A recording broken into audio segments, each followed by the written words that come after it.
নিন্দা জ্ঞাপন করেছি, আমরা 1 মিনিট নীরবতা পালন করেছি।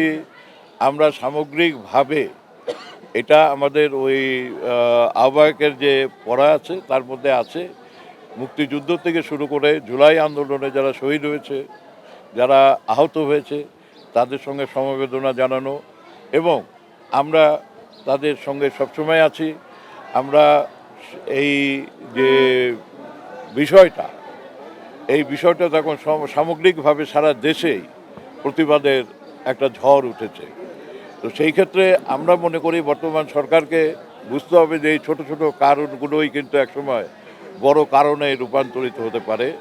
তো তাদেরকে সচেতন হতে হবে, সরকারকে আইন শৃঙ্খলা পরিস্থিতির উপরে কঠোরভাবে দেখতে হবে। খাদ্যদ্রব্য মূল্য যেভাবে বেড়ে চলেছে সেখান থেকে আবার নানান ধরনের পরিস্থিতি সৃষ্টি হতে পারে, সেগুলোর দিকে নজর দিতে হবে।